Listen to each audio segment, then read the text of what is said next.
in 5, 4, 3, 2, 1. Please welcome. Please welcome. Please welcome. Welcome to the gayest podcast ever.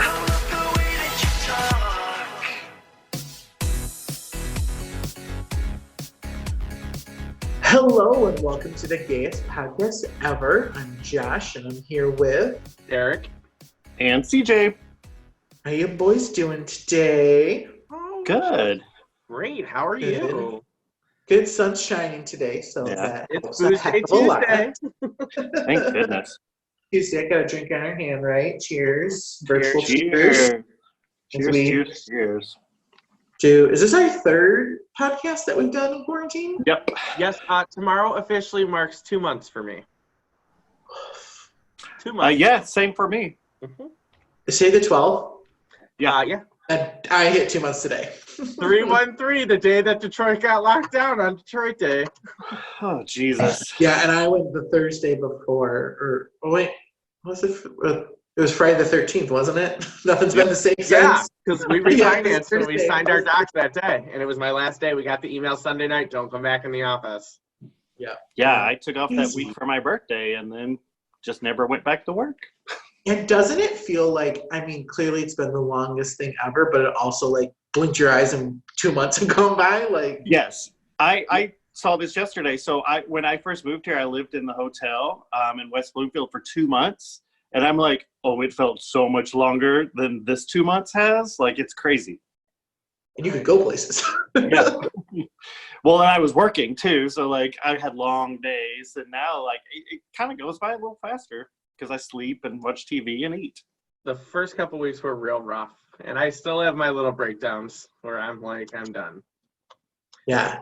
No, there's good days and bad days. Like, you gotta take them as they come. So Yeah. I told my parents the other day about how Pennsylvania like stopped selling alcohol, and my dad was like, "That's ludicrous." What? I don't know what we would do. Pennsylvania stopped, They and then don't Ohio, sell alcohol during this whole thing.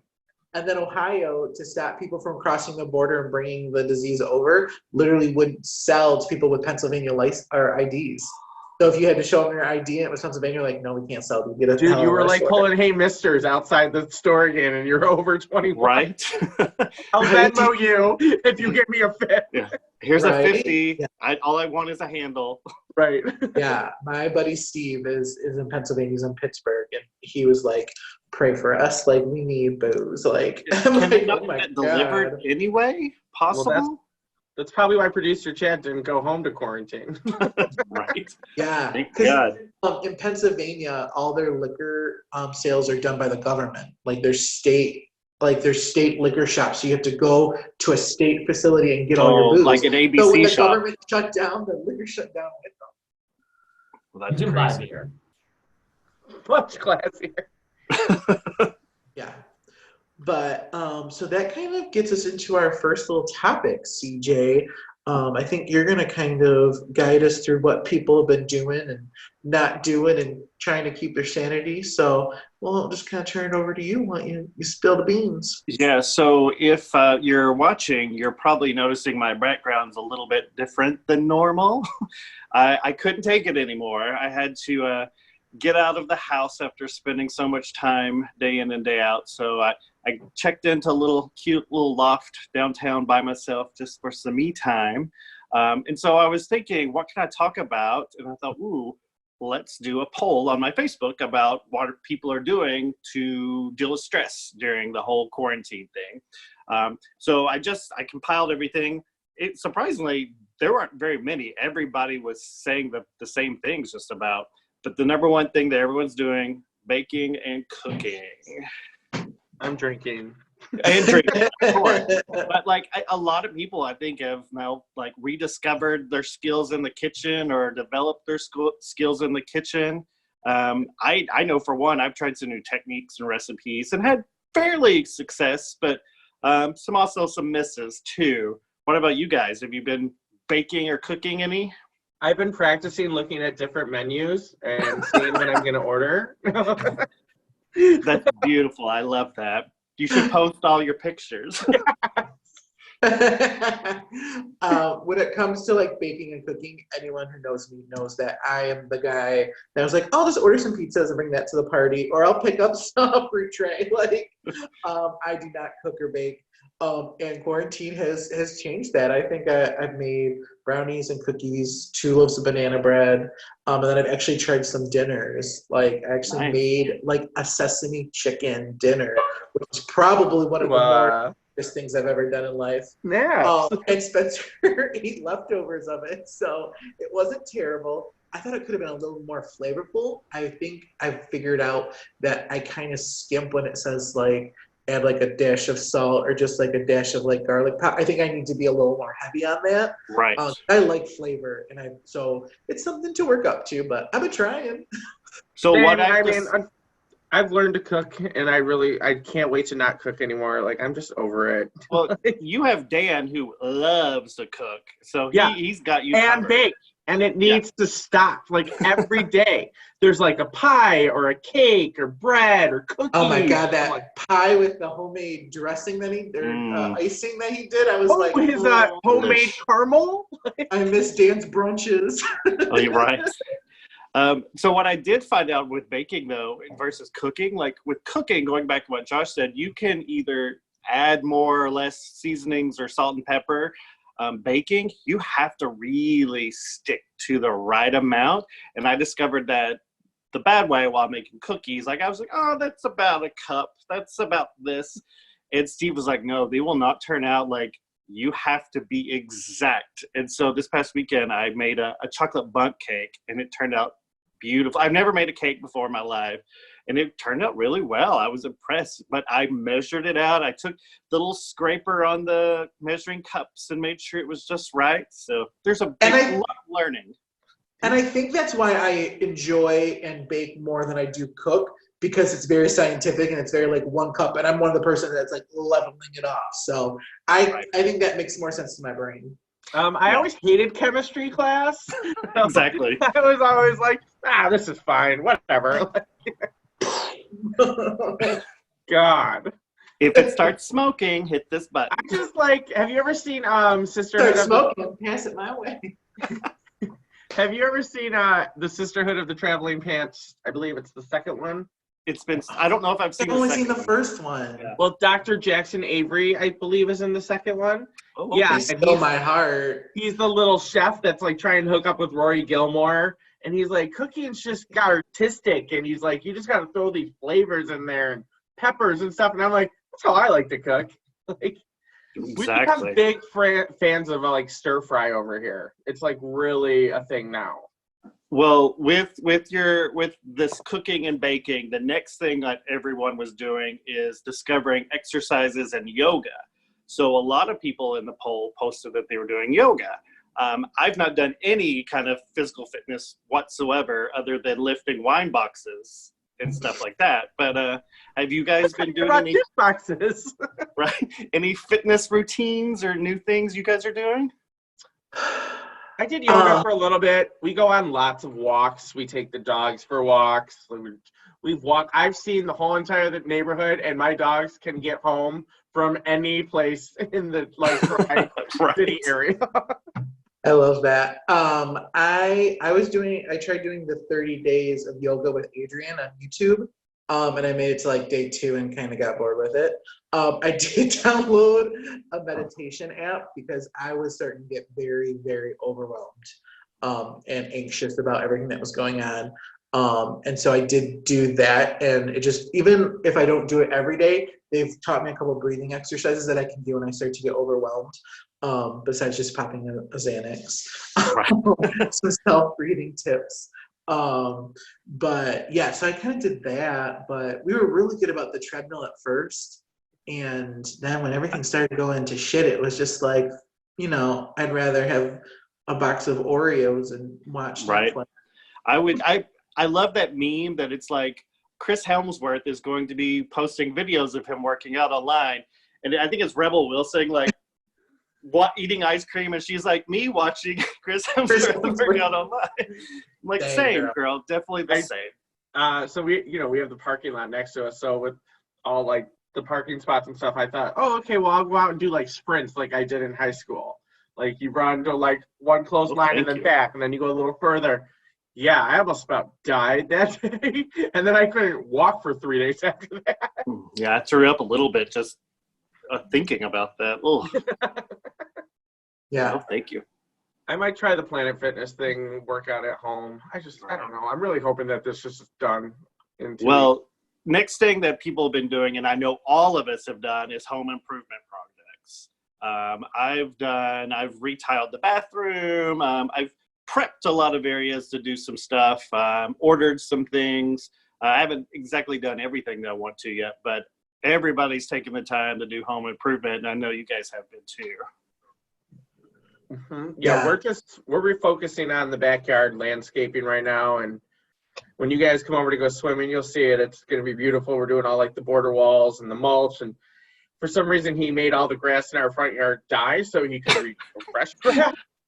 We drove by and we're like, you know what? The hell? I bet Dan did do something to make it, just like how the dishwasher broke so he could wash all the dishes now that he's furloughed. No, he literally, this is part of like this Home Depot order we did. He was like thatching the grass and basically like murdered it all.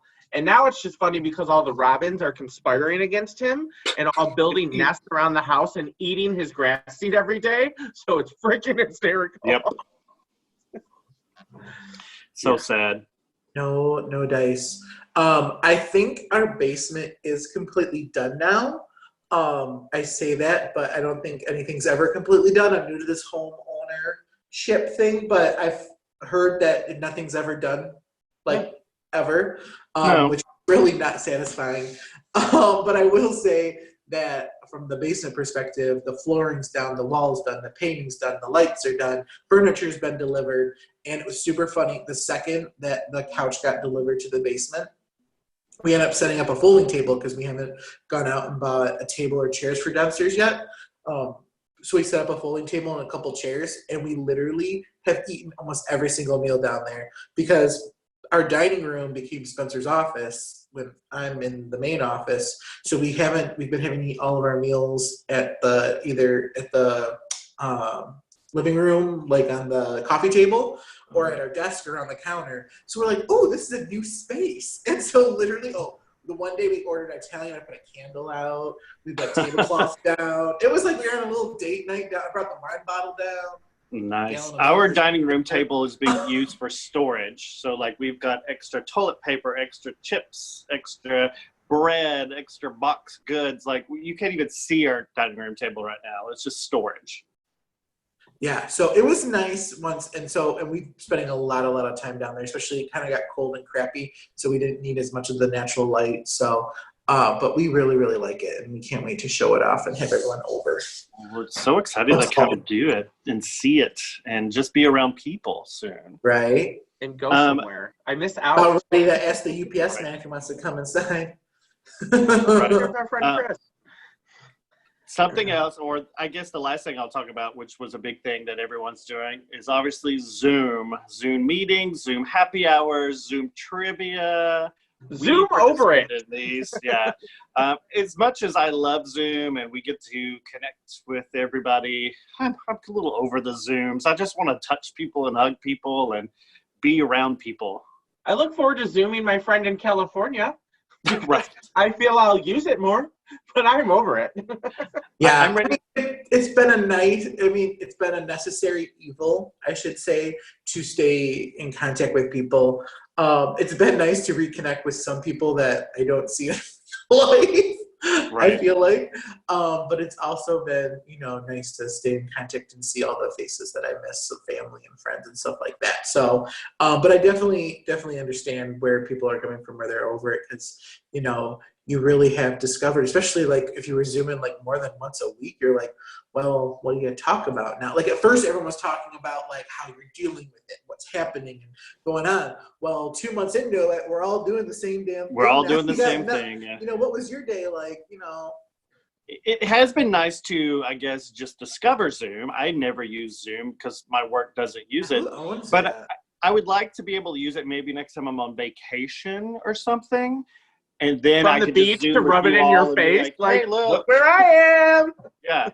but I don't like Zooming from my living room or some strange living room, wherever I might be. Like, I just want to see you all in person. That's it. I will say, if you do have to continue to video chat with someone, the Facebook Messenger app allows you to put filters on your face. That was a riot the other night with me and some of my girlfriends. We also were like a bottle of wine each and maybe a little more. But we were, oh my God, going through those filters, just laughing and having a good old time. So that's something to mix it up with. Then, put them on children if you have nieces or nephews or whatnot. It's fun to see them and how they have fun with it. I was gonna say, before this whole Zoom thing, we have like Messenger and FaceTime, just none of us used it. Right. It was like, when people FaceTime, you're like, why the hell are they FaceTiming me? Right. Text me. Well, even now, like my phone rings and I'm like, well, it's not spam. I want to talk to this person. I'm like, hi, how are you? Oh, I'm not interested in buying it, but how's your day?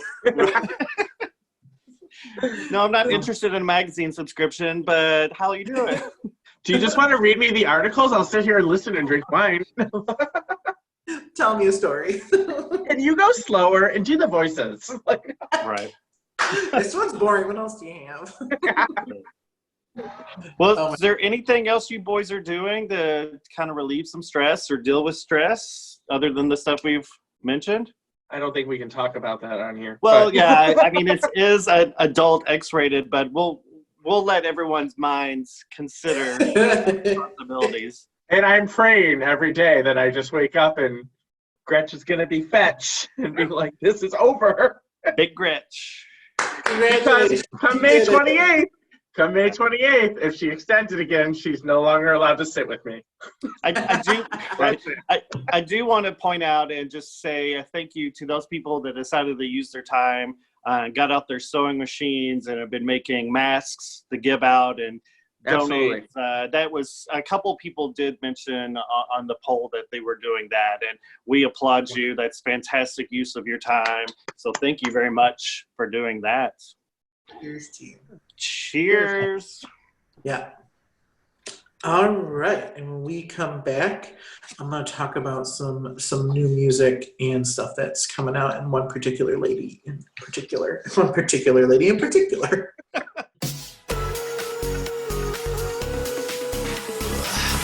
love the way that you talk. And we're back. So next up, I want to talk about the one, the only, Lady Gaga. Recently, she's been in the news because she was part of that Global Citizen group, which raised a lot of money for the World Health Organization to fight COVID-19. And she raised $34 million or something insane, in days. Mm-hmm. And if y'all have the opportunity, there's a photo of her in her little office working, and it's who the fuck is this little businesswoman? I love it. Is she wearing prosthetics on her face and everything? Is she no, I feel like she would have black cat glasses on. Yes, and she's got a tight bun, and it's oh, this is Stephanie. This is yeah, this isn't Lady Gaga. This is Stephanie. Stephanie. Yeah, Stephanie, Joanne, Angelina, something around there, Giannotti or Germanotta, or a lot of names. I looked it up, and then I was like, you know what? We're just gonna talk about Gaga. But what I really want to talk about, and I kind of broke it down into a few different things, because I think Lady Gaga is an artist in every sense of the word, the way she does everything. And what I really thought was okay, she's a singer, she's an actress, she's a philanthropist, she's an ally for the LGBTQ community, and she's a fashion icon. Whether or not you agree with her fashion choices or not, it's iconic. It's definitely iconic. I'm glad you said that. I mean, the meat dress has been inducted into the Rock and Roll Hall of Fame or something crazy. It's insane. But so I thought we kind of start at the beginning. It's 2008. She releases The Fame, which had Poker Face and Just Dance. Do you guys remember liking Lady Gaga when she first came out, or did she have to grow on you? So my first impression of her was I think she was on not Dancing with the Stars, but So You Think You Can Dance. She did a little performance on that, and she had the glasses on and the hair was cut here, so you couldn't see her face, but then she had like this collared thing on. But I'm like, who is this little cute, like little petite person who's like just singing? And then the first time I saw her perform live, like on the Today Show or something, and she played the piano and tore it up. I'm like, yep, I'm a fan. Sign me up for whatever she does. Eric, how about you? She had to grow on me. I was gonna say you're one that I know usually takes a minute. No, yeah, I did not jump on the Gaga fucking party bus right away. No. I was a little monster. But you gotta remember back then, I was still straight. Oh. You weren't born this way yet. I was not even married to my ex-wife at the time yet. Oh, yeah, single straight guy out in the prowl. She was not a little monster. But I had no problem watching all the Housewives. No problem. That's hilarious. So I was just okay with Just Dance. Like I thought it was fun. I loved Poker Face. I thought that was great. Yes. And then by I think 2009, like the next year, Bad Romance came out. And Bad Romance is when I was like, okay, I'm on board with you. I love this, like this pop dance type of thing. And I did find out she opened for the Pussycat Dolls. She opened for the Pussycat Dolls. Interesting. In 2009. And then right after that, she did the Fame tour, the Monster Ball tour, whatever that big famous concert tour was. I went to twice. It was fantastic. Yeah. I wonder if I can find that somewhere on like the interweb, like on YouTube or on one of those concert channels. I think I have it. I think I got the DVD of the concert. So once this is over, you can borrow it. I'd love to see that. I do have to say that Born This Way was the song that opened my wedding. Opened the dance floor at my wedding. I love that song. Your gay wedding, not your straight one. Yeah. My gay wedding. We have to clarify. Why does it have to be gay? Can't it just be a wedding? When you've married a woman and a man, yes, we have to clarify. Oh, sorry, Eric. Your first wedding or your second wedding? Whatever. You are a housewife. Love you, Mina. Whatever. So Born This Way came out in 2011, and I think by this time, like, she had won all those VMAs, she'd won some Grammys, was starting to, like, really, like, get her, like, I think she went from being, like, a new artist to being, like, oh, man, she got some star power here. Remember when she first came out, though, and everyone was sharing the rumors that she was trans and that she had a penis, and they were all like, every little picture where the fabric folded just the right way. Look, there's her penis. There it is. Dude, just like poor Kate Middleton. Anytime her dress folds, it's a baby. Like, right. There's just those people that the media constantly wants to like portray in a certain light, and I think that's because they are super successful. I don't know. That's my thoughts. Yeah, if you got controversy, you're going places. This is I don't know if I ever told you guys a story about when she came to Detroit and did a private tour of Greenfield Village, and my dad's the security there. And my dad took her and her ex-fiance around Greenfield Village and like didn't even tell me. He's like, yeah, that Gaga girl came to the village and I showed her and her boyfriend around. You know, they were nice people. And I'm like, what? Gaga girl. And like the dad who was on that flight next to Nick Jonas and didn't realize it was Nick Jonas. I'm like, and he texted his kid. He's like, hey, I think I'm next to that Justin Bieber flight or whatever. And the son was like, take a picture. Let me see. And he's like, oh my God, that's Nick Jonas. That's like, and the dad's like, oh, he's really nice. Like, and the kid was like, I can't believe you. Like, tell him I love him.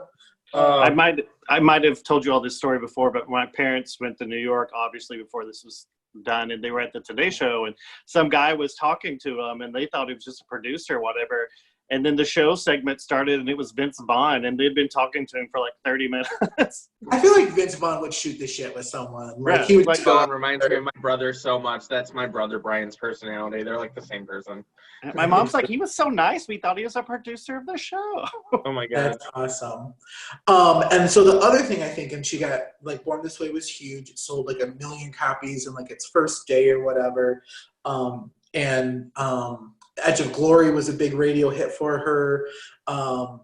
But then Art Pop happened in 2013, and it was not very commercially successful, and people thought, oh, it's like kind of a gimmick, and she's doing the same thing kind of over and over again. Right. People really got bored of her and were like, okay, like, what's next? And I feel that's when she kind of like had to like regroup and and I feel bad. I feel a lot of female music artists have to do this kind of reinvent themselves, or like how Taylor Swift always comes out swinging with a new kind of theme or motif, and I feel like Lady Gaga has to do the same thing. Yeah. Chad, have you seen Taylor Swift's documentary? Chad literally watches this documentary every other day. Miss Americana, I've seen it 3 times, and then literally next Sunday is her ABC special that's going to be on Hulu the next day. They end up, because she canceled the entire Lover concert for the entire tour. I don't want to talk about it because we were supposed to be in Soccer Talk. Oops. Sorry. But so, and she ended up filming an entire show in Paris in the City of Love for the Lover album. And so she's like, you know what, just let's release it. Let's give the fans what they want. Which I am all about. That's my little hand clap. So Chad saw the documentary 6 times. Josh, you said 3? Yeah. Eric, have you watched? Chad made me watch half of it one night. I've watched it 0 times. Maybe that's what I'll do tonight. It's really good. And if you've not seen the Reputation concert tour, that's also on Netflix. Chad's like, want to Zoom? I'll watch it with you. It's so good. It makes me fall in love with Taylor Swift 10 times more, and I think you will as well. I think there's especially a part about when she really, really pushed for becoming political, because she was not political. That was not her thing. She wasn't going to step on it. Kind of how Dolly Parton has always remained, in that I won't get it political either way. But Taylor Swift was so upset about the Marriage Equality Act and the women. It was a law about like how trespassers can come on. She had an experience with that, and like this female in her state was lobbying to like get rid of it. She's like, fuck no. So it's really good. Sorry, I digress from Lady Gaga. But so Art Pop happened in 2013, and it kind of like, and then so she had to reinvent herself. And so in 2014, she did the Cheek to Cheek album with Tony Bennett. Oh, and yeah, that was really, and I listened to it a little bit today because I'm not a big jazz fan. That's just not my thing. And there were a couple good songs. But she's got a voice for it. She can do it. She did a few TV specials during that time, too. They were on a couple things. Those were really nice. Yeah. And so then around this time in 2015, she did the Academy Awards. I don't know if you remember watching, but she did the tribute to The Sound of Music, and she did like The Sound of Music, like The Hills Are Alive. And then literally Julie Andrews came. It was so good. It blew me away. And everyone was like, oh, Lady Gaga can sing, because she hit all the notes. And afterwards, Julie Andrews came out, and she was flustered. She was like, oh, Lady Gaga, that was so good. Gaga. Like she blew away Julie Andrews, which is just amazing. And so that was really cool. And then this is where she really got into the acting. She did American Horror Story. She did that Machine Gun Kelly horror movie, and Machete Kills, something like that. And then she did the National Anthem in 2016, did the halftime show in 2017, and that's when the whole Joanne thing started happening, which was much more kind of pop. And I really enjoyed the Joanne album, but I'm also more of a sucker for... No idea what you're talking about. Oh, really? With the hat and the pink hat? It wasn't super radio friendly, and not a lot of the songs... because I think Perfect Illusion was the lead single, and it didn't sound like anything else on the album. But Joanne was on there. Million Reasons. You're giving me a million reasons. That was really probably the biggest one. That was probably the biggest radio-friendly single from the album. But then at that time, she also went right into filming A Star Is Born. And that came out in 2018, and that was huge. I mean, the song alone. The song, but God, I want 2 hours of my life back. I still haven't watched it all the way through. Oh, it was terrible. I'm like, can we get to the point? Yeah, we all know what happened. I mean, it is the third rendition of it. So, I mean, it's a tale as old as time. But the music, again, is phenomenal. The music is so good. And that's what she won the Oscar. She won her Oscar for that. She was nominated for that. She wasn't sleeping with Bradley Cooper, but then he broke up with his girlfriend like 2 months later. Allegedly. And the girl got to, she got Taylor Kinney. I mean, props. If she's a guy and she got Taylor Kinney, good for her. Yeah. Well, and I forgot she was engaged a second time. So she's been engaged twice. Yeah, that's the guy my dad met. Was that the second guy? Yeah.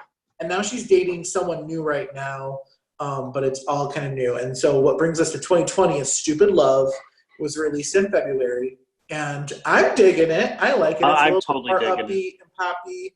And she's got this whole alien love theme kind of going on with the music video. And so the album was supposed to come out in April, and then it got pushed back due to COVID, and now it comes out in 2 weeks. It comes out on May 29th, I think. I'm just waiting for the next single to be like the summer song for us. Like, it's I gonna be bet the Any Money we probably won't get a single this Friday, but I bet we'll get a single next Friday. There better be multiple summer songs, okay? right. Well, she's got a duet with Ariana Grande on there. We got to have a summer first before we can have a summer You know, I song. love me some Ariana Grande. No. I haven't watched a lot of her YouTube music videos. That's something I do in quarantine. I just go down a YouTube rabbit hole. Oh, One I day did I that did today. 2 hours of live Whitney performances. It was the best 2 hours ever. Get a wet claw, enjoy.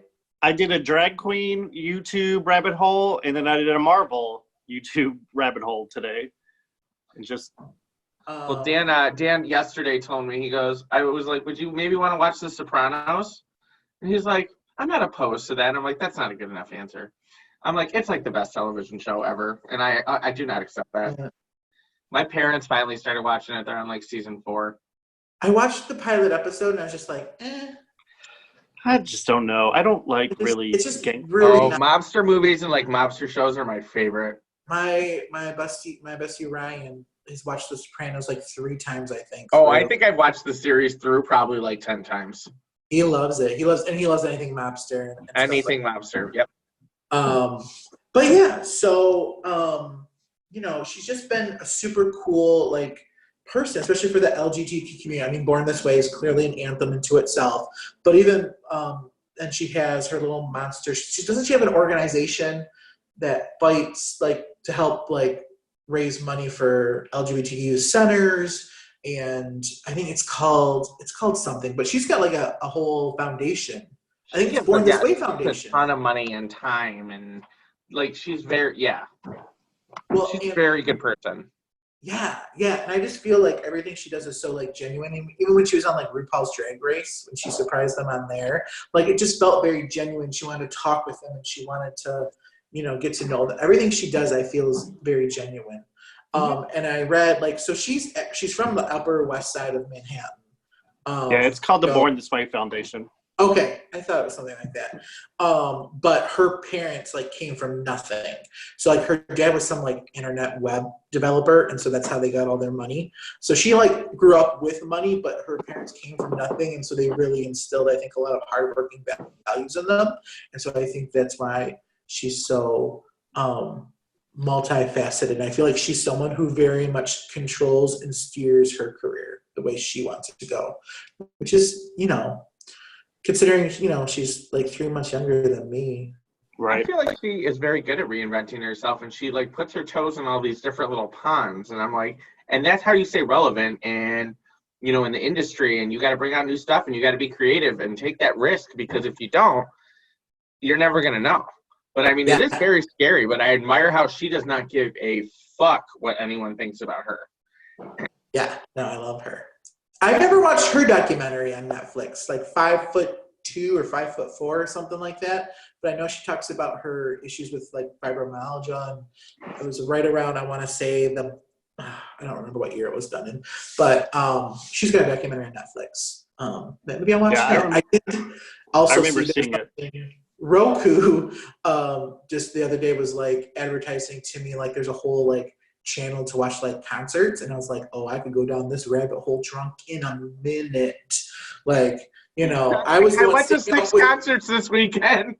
Right? There's no concerts happening. I'm just gonna watch them from my living room with my glass. Oh my god, so funny. Instead of $10 a drink, it'll be $10 a bottle. There's some guy streaking down 94. We're like, that looks like Josh. It just won't feel the same without Chad and Dan with me at 3 a.m. watching Shania Twain's Horse. I'm like, go to bed. We stayed up till like 4 a.m. It was a school night. It was like a Sunday night. Summer will be here soon enough. And we're gonna be Fingers able crossed. to small groups, and we'll be able to. You want to bust into songs together again? Yes, yes. But yeah, so cheers to Lady Gaga. May you find success with your Cheers, new Gaga. venture. And Cheers, we can't wait Gaga. to buy your thongs and jock straps, that you're I selling. can't wait for that jock strap. Same.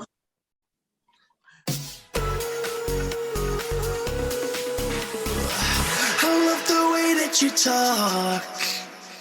Okay, and we're back, and I'm going to turn it over to Eric. And Eric, why don't you take us to Dreamland? Oh, what a little entry we did there. So the other day we were all just kind of talking via text, and I know DJ said he had talked to you separately, Josh, and then we had talked, and he was like, have you watched Hollywood on Netflix? And I hadn't heard anything about it. So I watched the trailer, and I was like, all right, well, yeah, this looks intriguing. I don't really watch a lot of stuff by Ryan Murphy.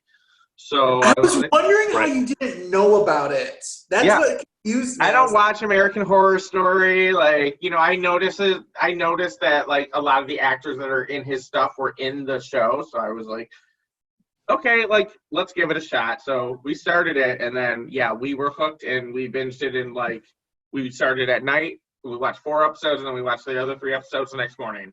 And it was done. It was only 7 episodes because it was a limited series, but I think it told a complete story from front to beginning, and I was happy by the end of it. Like I felt okay about it.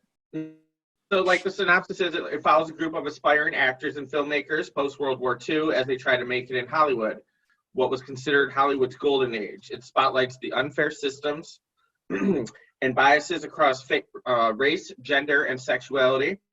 It shows what the entertainment landscape might look like had they been dismantled, is like the synopsis they gave for it. Yeah, it was like, I just kept thinking, what if? Yeah, I called it historical fiction. I was like, there's fact and fiction, like there are some real characters.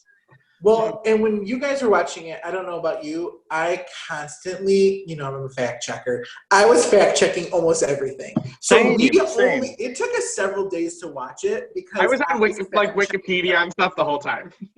I was on Wikipedia, but I'm sure Wikipedia's just going to recommending Golden Age of Hollywood articles to me because that's all I've been on. Well, I just tried, like, obviously I knew Rock Hudson was a real person, but I'm like, okay, who else? Like the Jack Castillo, he was not a real person. So like I was trying to put together who was real and who wasn't. Yeah, but I don't want to give too much away because I don't know who's watched it or not, but you should definitely watch it. But I remember me and Dan were like, watching the one episode where they go to the awards and the one couple decides to go and like they were going to declare, and we were sitting there like, no way is this happening. I'm like, Rock Hudson would never do anything like that. Right. Then you're like, oh wow. But then I like 10 minutes later into it, I was like bawling, and I was like, why can't we all just be accepted? I cried almost the entire Oscars episode. Right. Well, it had a nice like what if feel, but it also left you feeling hopeful for a better future than what we personally lived and saw throughout history. Well, and I heard Ryan Murphy say, like, one of the reasons that he was super excited that they were going to keep the premiere of it around this time was that he says it's real hopeful and it's real, like, it should be uplifting. And he's like, that's what the world needs right now. So he was really happy that he thought it was kind of like big picture that this is when it was supposed to come out. And I really love the intro of them climbing on the back of the Hollywood sign. So good. And then how they played it, and they were making the movie, and they needed the letters that way. Like, I loved it. Yep. Well, and I thought it was so cool by like almost like either the second to last or last episode, and we watched it. And I'll admit, once or twice, I was like, skip the intro. I want to see what happens. But we did watch, and as I was watching it, as I got closer to the end, I was like, look how they're all helping each other. Yep. And that was one of the, I think the big things, the big goals was like, you know what, individually, none of us can get through this, but together we are a force. Like, as long as we all help each other, like in the backs of one another, like they can't tear us all. You're saying that we're all in this together? Yeah, but I was really moved by that, and I thought it was really lovely. Yeah, for sure. I mean, the whole story, if one of the characters had said no, then it would have changed everything. But it was a nice story where everyone said, yes, I'm going to take a chance on this. And it worked out beautifully. I didn't realize at first, because I love Judd Apatow movies, and I love his wife, Leslie Mann. And I didn't realize that was their daughter. And I was like, God. God, that girl looks familiar. I Oh, cannot put her. okay. I know her from. Jack Castella's pregnant wife. Yeah. was Maud When Apatow. she was in Knocked Up and This Is 40. And I was Yeah, like, she was oh, little. that's her. Henrietta, I think her name on the show Mhm. was. Yeah, and there were so many big stars in it. Like Darren Criss was in it. Dylan McDermott was in it. Jeremy Pope, Holland Taylor. Jim Parsons blew me away. It was so far from his Sheldon character. Right. And that's And what I- he needed, I felt like. Well, and that's me and Spencer talking about. I go, I wonder if this was purposeful to especially get, because Sheldon was such a iconic character that was very like could be considered very one note for him. I wonder if he really wanted this role because it was so left field from what He's he's in a done. lot of these movies. He was in the movie, the ABC special they did with like Rachel Griffith. It was like a 4-part miniseries, and then he was in the one with Mark Ruffalo and Julia Roberts about when the AIDS crisis started. It's like I feel like And I a think lot of like, some of those have Ryan Murphy ties. oh, do they? Shocking. Yeah. But yeah, it was Patti LuPone was in it, like Mira Sorvino, She was brilliant. I Queen was gonna Latifah. say, like, I thought a good chunk of it was like a little bit of overacting, and a lot of the cast was really young and unknown, a lot of the main cast. But I thought if they do get any type of awards recognition, I think it'll be Jim Parsons and Patti LuPone. I just thought they were standout, stole the scenes whenever they were in there. I loved Patti LuPone in it. She was Mavis. Or Davis was great. Rob Reiner, I didn't even recognize him. I was like, Dan was like, "That's Rob Reiner, right?" And I was like, "Yeah." It was so good. I thought they when all you hear him did a phenomenal speak, you job. kind of get it a little bit more. When you hear him talk, you're like, I know that voice, and you're like, oh my god. It made me want more. I was like, please, please, please, please, please make another season. I feel like he could almost do, and he's like, it's kind of left open to it because it's a limited series. I feel like he could almost do another like Hollywood and do a whole nother cast of characters, a whole nother like, type of ordeal. Because I think one of the great things that he did was he plucked a lot of different scenarios. Like he really focused, I felt like, on Rock Hudson, which was one of the big ones. Anna May Wong, who was real as well. Yes. And the Earth movie she really wanted to do, the girl really did win an Oscar. She beat her for the same role. She wasn't Asian. She was real. And then Queen Latifah playing what was her name? Patty McDowell. From the Gone with the Wind. Like she was the maid in Gone with the Wind. She was the first African American actress to win, and not another one won for 50 years. Till Whoopi Goldberg won for Ghost. Yeah, so that was really nice.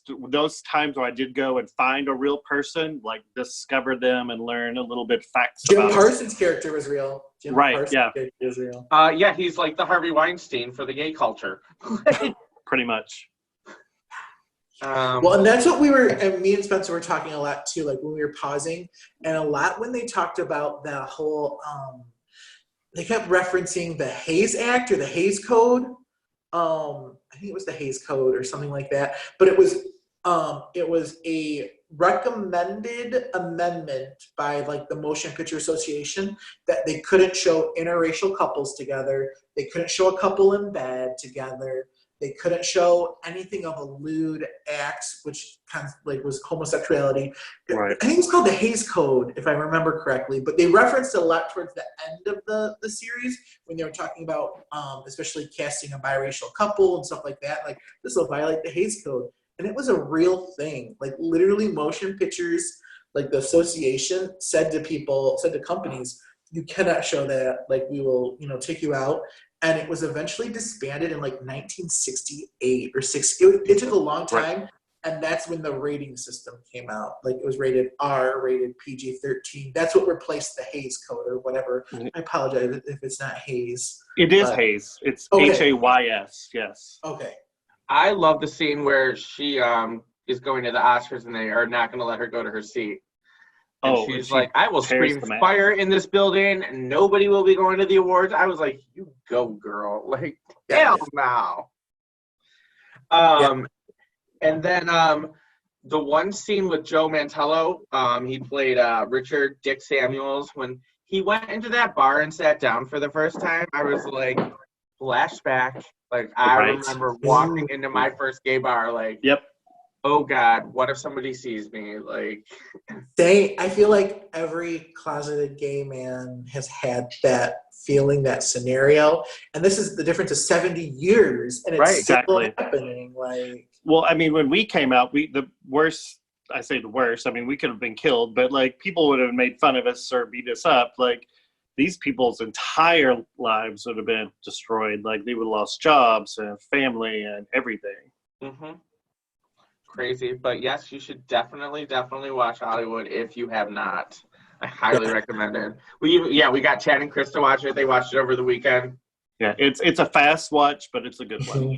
yeah, definitely though. Like my sister's watching it, and she was like, she goes, can I have it on like while like the kids are on? I go, no, not with the children around. There's I go, there is full frontal male nudity. I so. had this exact conversation with my mom, and I was like the third episode, there's a lot of like full frontal male nudity, but then like when you're talking to your gay friends, you're like, oh, pay attention to episode 3. right. Right, I heard you and CJ was saying there's a pool party episode, and I was like, I can't wait. And then I was like, they're all talking about, and that guy was real. The host of the pool party. Yes. Oh yeah. He directed Gone with the Wind. Yes. Or produced it. Oh, I didn't know that Vivian was crazy either. I want to know if that's true or false. True. I think He it's died true, at 50-something, and she was, they believe, bipolar. Okay, makes sense. Yeah. She took a lot of pills, a lot of alcohol, a lot. Yeah, she died real young. She died in her 50s because of. And it's so crazy, like what they didn't know about like medical back then. Like as soon as like Dylan McDermott was like coughing, you're like, oh. Right. Oh, I was like, he's got the lung. Right.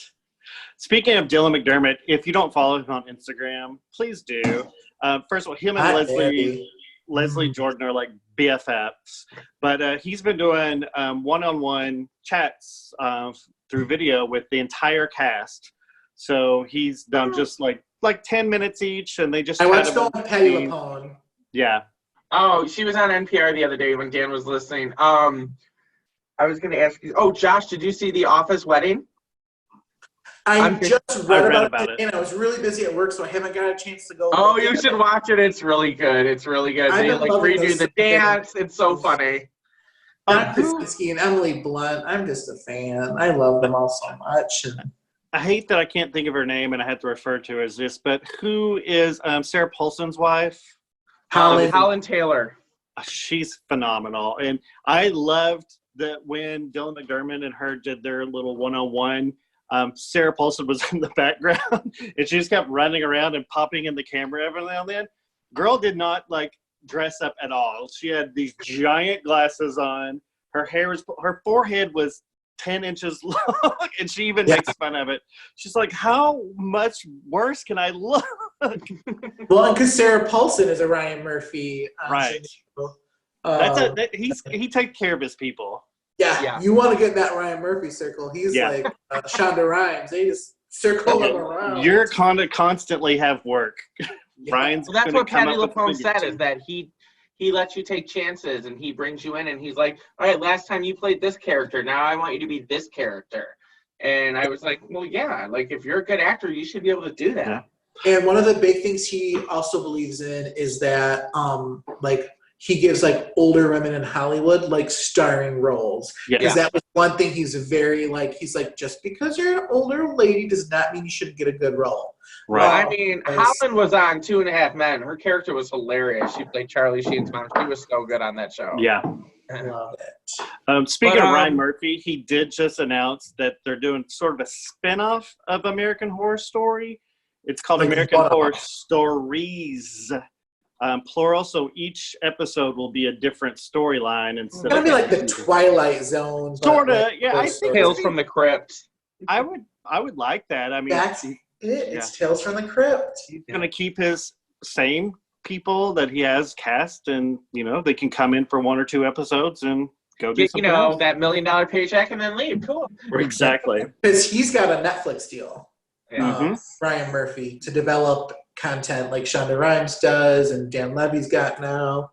I think Lin-Manuel has one with Disney, but it's all crazy. And these people, they're just like, yeah, develop content for us. Here's $45 million. Right. Well, let me think about it. Right. Okay, well, thank you. Yes, and like Eric said, if you haven't watched Hollywood's on Netflix, very good. 7 episodes. Enjoy. And take me to Dreamland when this is all over so I can wake up and 100%. we can go to the bar. Yeah. Please. And like it was the one thing, like Spencer, especially with his architect background, he's constantly like, look at the sets, look at the costumes. And they were all very, very beautiful. Right. It was beautifully shot. Just wonderful to watch. So, all right. Well, when we come back, we're gonna play a little game. Yeah, I love a game. Kind of like take us to Dreamland, but no. Game time.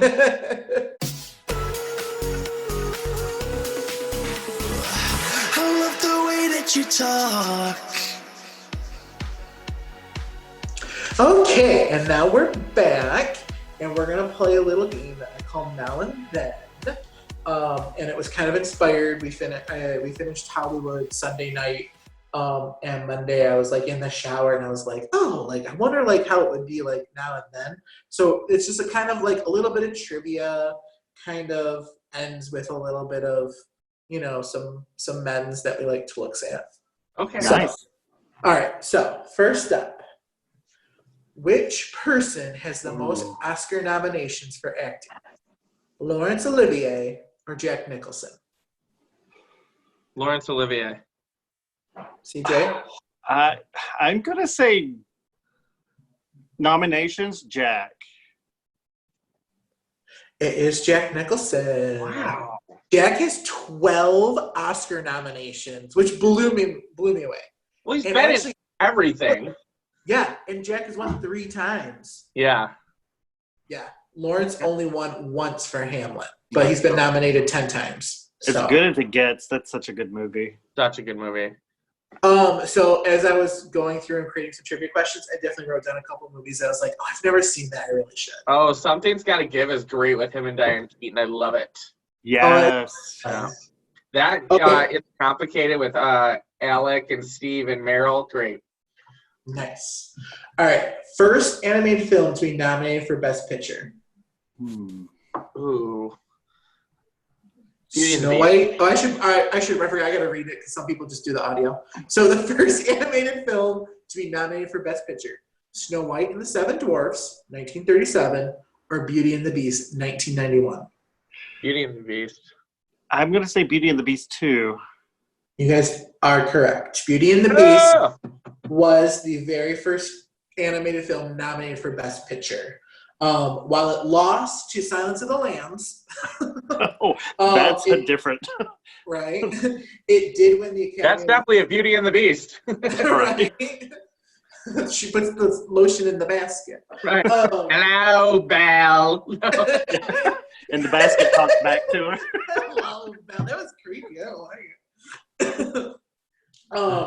It won the Academy Award for Best Original Score and Best Original Song for the title song, made famous by Celine Dion and Peter Bryson.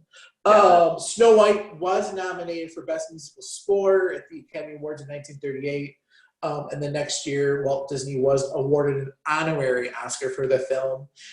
It's the only Oscar that's unique.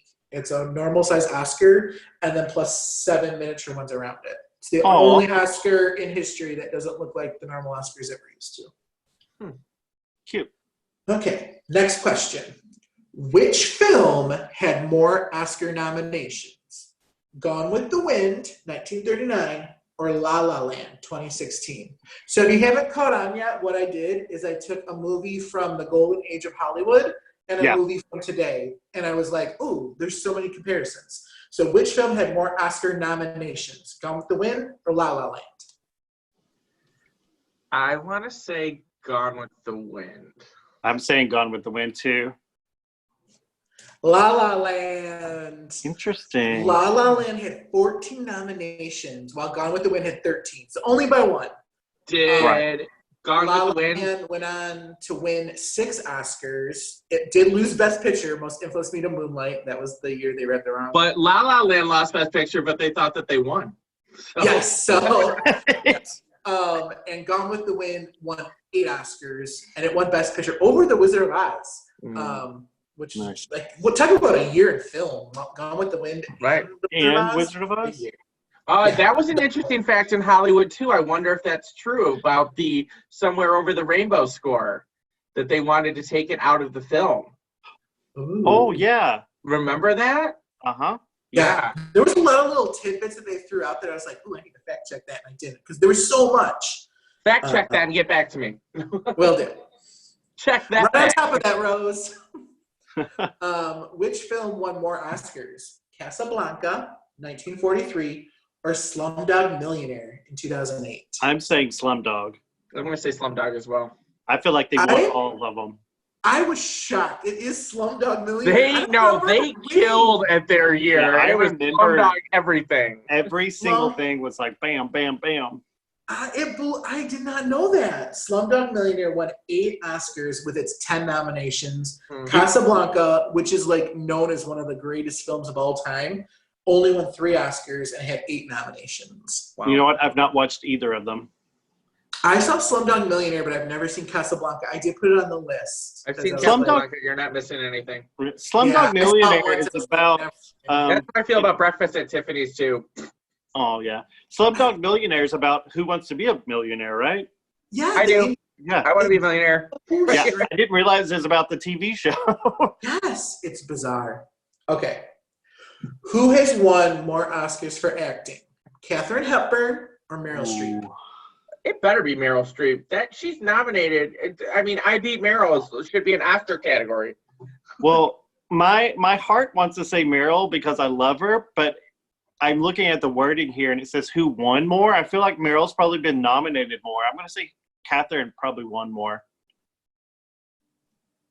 The answer is Katharine Hepburn. Katharine has 4 wins while Meryl only has 3.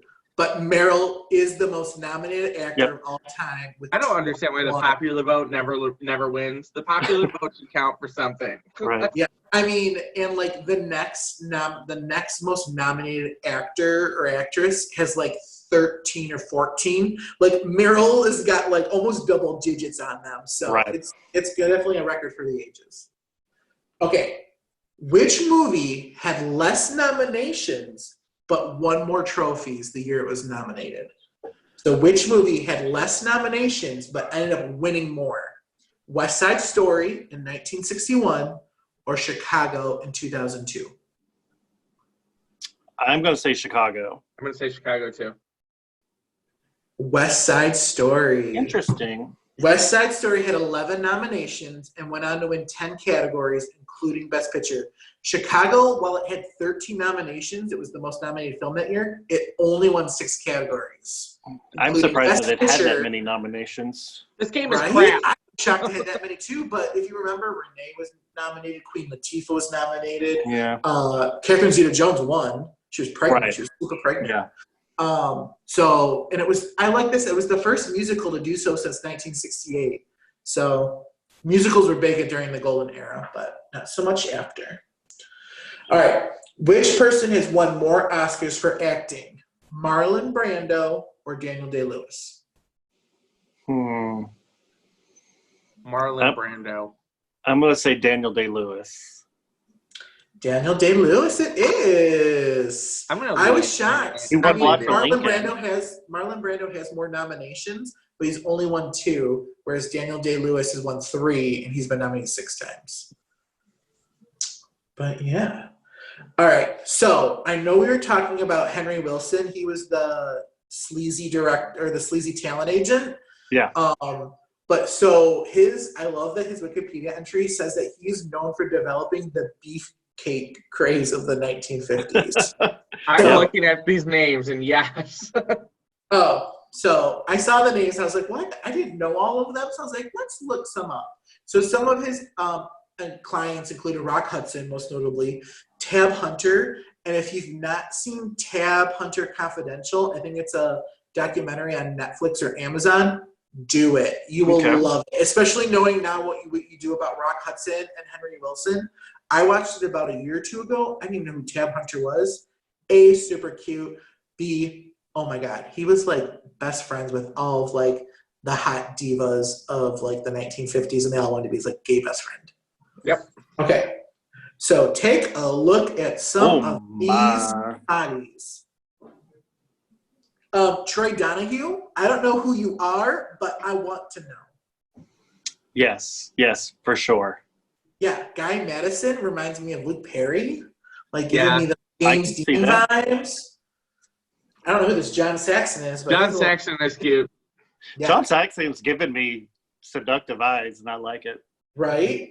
Rory Calhoun was the guy that in real life, when Henry Wilson, when there was something going to come out about Rock Hudson being gay, like caught in a gay affair, he sacrificed Rory Calhoun to the media, like to the Hetty Hopper, to the he's like, oh no, like because he knew Rock was going to be a bigger star, so he's like, if you don't run that, I'll give you this. And Okay, that makes sense now. it was about Rory Calhoun, and technically in Hollywood, we see Rory Calhoun for a hot second.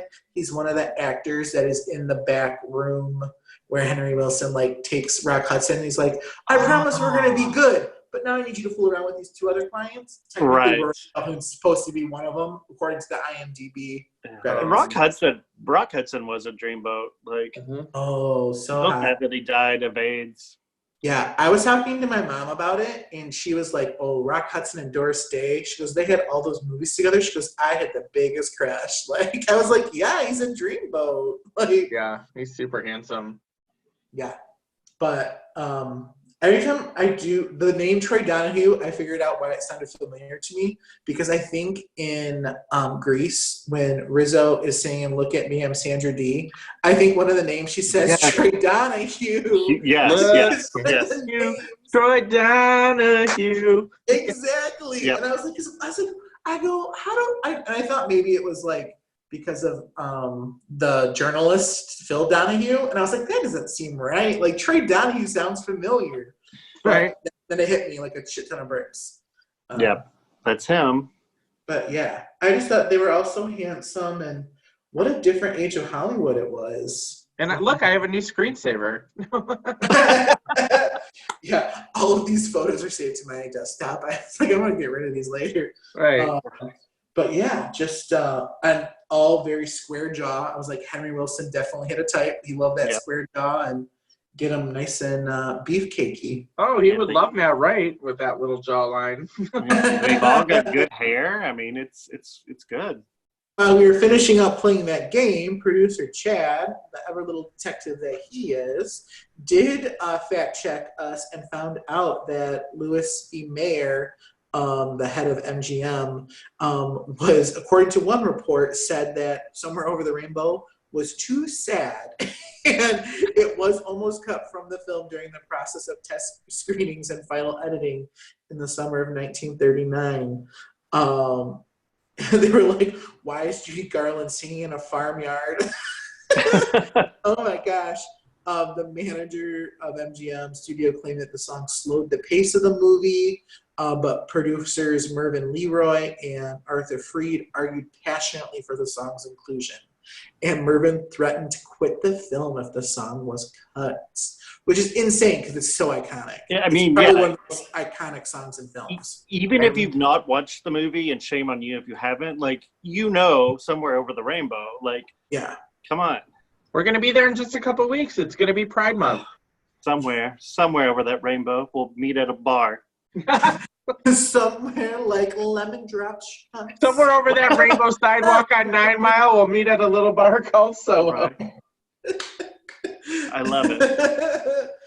Oh, we can dream. Take us to Dreamland. That's the Please Dreamland. do. All right, boys. It's been fabulous chatting with you. I love you so much. Cheers. And to everyone out there, Cheers. please remember to rate, review, subscribe, share with friends. Best compliment is a download and a share. Love you all so much. Take care, everyone. Be safe. Bye. Bye.